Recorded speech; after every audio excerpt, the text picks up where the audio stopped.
sekarang hari ini misalnya selalu ada kekhawatiran kalau kita menyampaikan pendapat, padahal tujuan bernegara itu adalah untuk mencerdaskan segenap bangsa.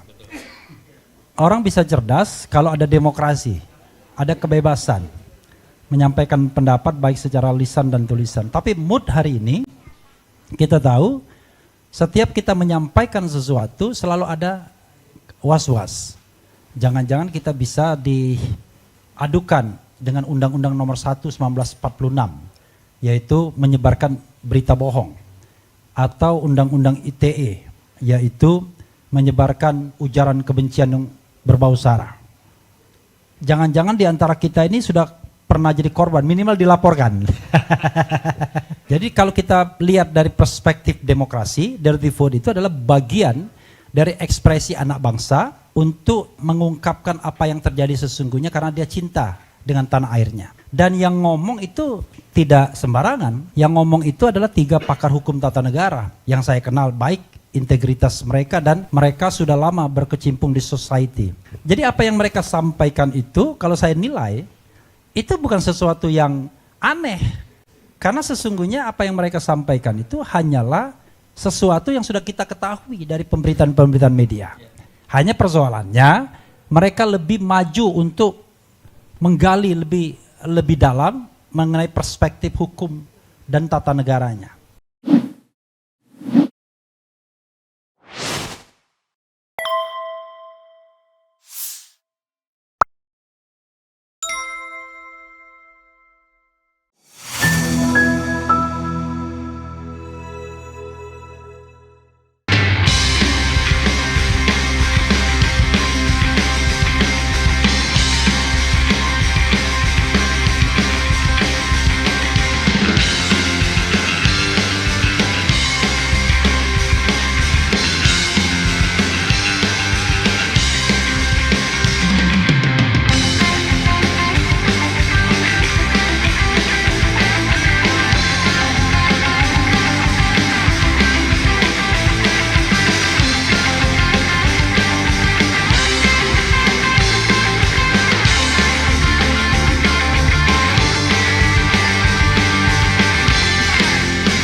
Pada saat-saat ini ternyata 47% populasi dunia akan menentukan calon pemimpinnya.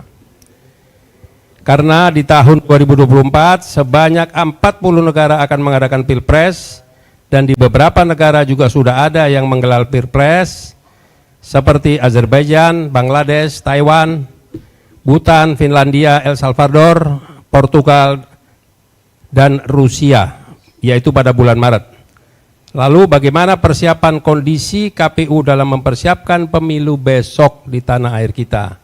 Ini yang sangat perlu kita cermati, dan kita berdoa bersama-sama agar semua hajatan pemilu ini benar-benar berlaku jurdil.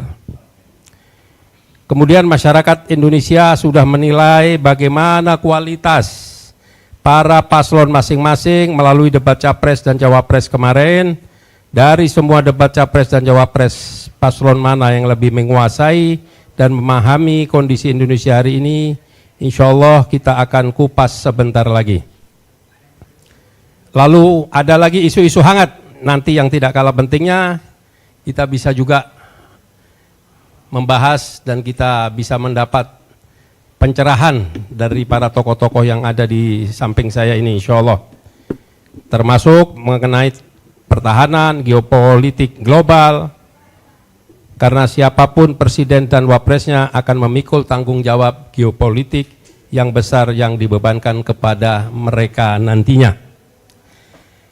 Ini pertama-tama secara khusus nih saya ingin mendapat tanggapan dari profesor kita nih, Bung Refli Harun ini, yang sudah terkenal dengan keren cerdas. Bung Refli, dari semua peristiwa yang terjadi dari awal mula memasuki tahun politik sampai hari ini, ada beberapa besar dampak pemilu kali ini terhadap masa depan negara Indonesia. Apa yang Anda lihat kira-kira? Silakan Bung Refli. Tes. Tes dirty food. Jawabannya dirty food ya. Ya, terima kasih Syekh Yusuf Martak, terima kasih Paman Tom. Kalau sana Juzi Tom, kalau sana Abah Anis, ini Paman Tom ya, Uncle Tom. Kemudian Mas Hersu, Ibu-ibu dan Bapak sekalian, Assalamualaikum warahmatullahi wabarakatuh. Jadi pertanyaan seberapa besar dampaknya? Saya selalu meyakini begini, kenapa ya makin lama direction negara kita ini bukan seperti mewujudkan tujuan nasional, ya, melindungi segenap bangsa, mencerdaskan, mensejahterakan, tetapi makin jauh dari itu, belok. Ini kalau ibarat, kalau kita tahu di Jogja itu ada 2 pohon beringin, dan kalau kita tutup mata dan kita menuju selah di antara 2 beringin itu kita bisa belok, dan beloknya itu bisa 180 derajat beloknya. Alun-alun lor ya. Nah, alun-alun lor ya. Nah, seperti itulah yang saya maknai tujuan bernegara kita. Karena itu kita membutuhkan pemimpin yang bisa mengembalikan rel yang sudah dituliskan oleh the founding parents kita, ya. Jadi sekarang hari ini misalnya selalu ada kekhawatiran kalau kita menyampaikan pendapat, padahal tujuan bernegara itu adalah untuk mencerdaskan segenap bangsa. Orang bisa cerdas kalau ada demokrasi, ada kebebasan menyampaikan pendapat baik secara lisan dan tulisan. Tapi mood hari ini kita tahu setiap kita menyampaikan sesuatu selalu ada was-was. Jangan-jangan kita bisa diadukan dengan Undang-Undang Nomor 1 1946, yaitu menyebarkan berita bohong, atau Undang-Undang ITE, yaitu menyebarkan ujaran kebencian yang berbau sara. Jangan-jangan di antara kita ini sudah pernah jadi korban, minimal dilaporkan. Kalau saya sama Mas Hersu bicara juga. Iya, kalau saya sama Mas Hersu dilaporkan. Nah sekarang misalnya ya, dilaporkan udah sering ya. Nah sekarang kita uji lagi dengan dirty vote ya. Jadi kalau kita lihat dari perspektif demokrasi, dirty vote itu adalah bagian dari ekspresi anak bangsa untuk mengungkapkan apa yang terjadi sesungguhnya karena dia cinta dengan tanah airnya. Dan yang ngomong itu tidak sembarangan. Yang ngomong itu adalah 3 pakar hukum tata negara yang saya kenal baik integritas mereka, dan mereka sudah lama berkecimpung di society. Ada Bivitri Susanti ya dari Jentera Law School, kemudian ada Zainal Arifin Muhtar dari UGM, kemudian ada Ferry Ansari dari Universitas Andalas Padang. 3-tiganya kebetulan teman saya dulu, teman sepergaulan, tapi mereka lebih muda dan lebih pintar. Kita udah dianggap sudah tua ya kan. Jadi Bivitri Susanti, Zainal Arifin Muhtar ya, dan kalau Bivitri Susanti itu kelahiran tahun 49 tahun 74 dia lahir.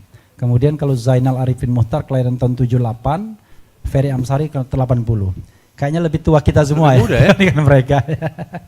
Nah, jadi apa yang mereka sampaikan itu kalau saya nilai itu bukan sesuatu yang aneh.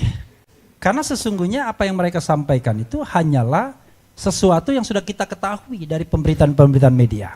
Hanya persoalannya mereka lebih maju untuk menggali lebih dalam mengenai perspektif hukum dan tata negaranya, termasuk kronologis peristiwa yang kadang-kadang kita lupa untuk mencatatnya secara baik. Misalnya bagaimana putusan mengenai Gibran itu ditelurkan misalnya. Mereka ceritakan itu kan, bagaimana kemudian pejabat-pejabat publik dan lain sebagainya. Nah, karena itulah kembali kepada pertanyaan awal tadi, ya sangat penting. Jadi menurut saya pemilu ini akan menentukan apakah kita punya peluang untuk mengembalikan rel bernegara kita yang sudah dituliskan secara baik oleh the founding parents kita, karena ada juga perempuannya ya kan, ataukah kita kemudian tambah banyak, korupsinya tambah banyak, penyimpangannya tambah banyak, orang yang tidak peduli sesama tambah banyak, jadi tidak terwujud apa yang kita impikan sebagai negeri yang gemah ripahlo jinawi baldatun thayyibatun warabun ghafur. Kita bicara 3 hal ya. Norma, kemudian aktor dan praktik politiknya. Kalau norma itu tidak mungkin kita mengatakan norma pasti 100% sempurna.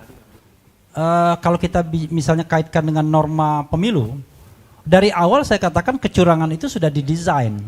Sebagai contoh misalnya aturan mengenai presidential threshold, itu kan sudah didesain bahwa hanya partai-partai tertentu, hanya koalisi tertentu yang bisa mencalonkan.